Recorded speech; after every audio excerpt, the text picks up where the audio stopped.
ఆంధ్రప్రదేశ్లో భూపందేరం పెను దుమారం దిశగా సాగుతోంది. ఒకవైపు రైతుల నుంచి భూములు తీసుకోవడం, రెండో వైపు కార్పొరేట్లకు కట్టబెట్టడం ఇదే ప్రభుత్వ విధానంగా కనిపిస్తోంది. దీంతో ఇప్పటికే కరేళ్లో రైతాంగం ఇండోసోల్ పేరుతో భూ సేకరణని తీవ్రంగా వ్యతిరేకిస్తున్నారు. దానికి తోడుగా ఈరోజు నక్కపల్లి అంటే హోంమంత్రి వంగలపూడి అనిత ప్రాతినిధ్యం వహిస్తున్న నియోజకవర్గంలో చాలా పెద్ద వివాదం చెలరేగింది.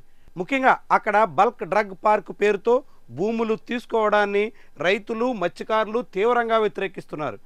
సముద్రంలో కాలుష్యం కారణంగా మత్స్య సంపద పూర్తిగా నష్టపోతున్నామని, ఇప్పుడు బల్క్ డ్రగ్ పార్క్ నిర్మాణంతో మరింత నష్టపోతామని మత్స్యకారులు చెప్తున్నారు. దాంతో ప్రజాభిప్రాయ సేకరణ రచ్చరచ్చగా మారింది.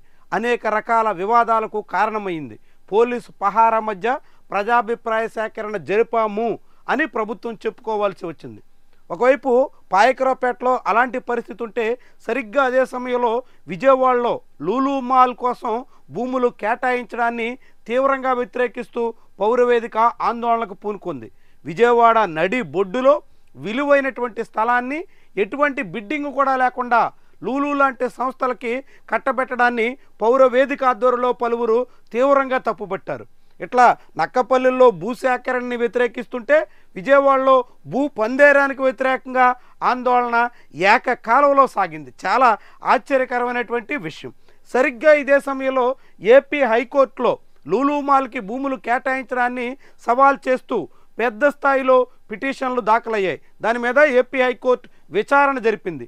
అసలు లూలు మాల్కి ఎటువంటి బిడ్డింగ్ లేకుండా యథేచ్ఛగా విలువైనటువంటి స్థలాన్ని అతి నామమాత్రపు ధరకి 99 ఏళ్ల లీజు పేరుతో కట్టబెడుతూ జీవో ఇచ్చిన దాని మీద పిటిషన్ దాఖలైంది. దీని మీద ఈరోజు ఏపీ హైకోర్టు విచారించింది.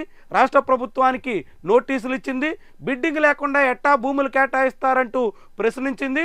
అయితే రాష్ట్ర ప్రభుత్వం పారిశ్రామికాభివృద్ధి కోసం విధానపరమైన నిర్ణయం తీసుకుందని, చిన్న మధ్యతరగా ఎంఎస్ఎంఈలతో పాటుగా భారీ పరిశ్రమలకు కూడా ప్రోత్సహించేలా ఒక విధానాన్ని రూపొందించిందని, అందులో భాగంగానే లూలు మాల్కు కూడా భూములు కేటాయించామంటూ ప్రభుత్వం హైకోర్టు ముందు ప్రస్తావించడం ఆశ్చర్యకరంగా కనిపిస్తుంది. పారిశ్రామిక ఉత్పత్తులకు భూములు కేటాయిస్తున్నాం అనే పేరుతో ఒక మాల్ వ్యాపార సంస్థ కోసం భూములు కేటాయించడం ఏ రకంగా సమర్థనీయం అన్నది ప్రభుత్వానికి కూడా పూర్తిగా అర్థమైనట్టు కనిపించట్లేదు. అయితే దీని మీద ఏపీ హైకోర్టు తన విచారణను 2 వారాల పాటు వాయిదా వేసింది. అయితే రాష్ట్ర వ్యాప్తంగా ఇలా ఒక్కొక్క చోటగా భూములు తీసుకోవడం మీద, రెండో వైపు భూములు పంచడం మీద 2 విధాలుగా కూడా ప్రజల్లో తీవ్రమైనటువంటి ఆందోళన, ఆగ్రహం వ్యక్తమవుతున్నప్పటికీ ప్రభుత్వం మాత్రం వెనకడుగు వేసేది లేదు అనేటువంటి రీతిలో సాగుతోంది. దీంతో ఇప్పుడు ఆంధ్రప్రదేశ్లో భూ పందేరం, భూ సమీకరణలు పెద్ద రాజకీయ రచ్చకు తెరలేపేలా కనిపిస్తున్నాయి. ఇప్పటికే అనేక చోట్ల ఆందోళనకు కారణమవుతుంది. చంద్రబాబు సర్కార్కి ఇదొక పెద్ద సవాలుగా మారబోతున్న సంకేతం అయితే సుస్పష్టంగా కనిపిస్తోంది.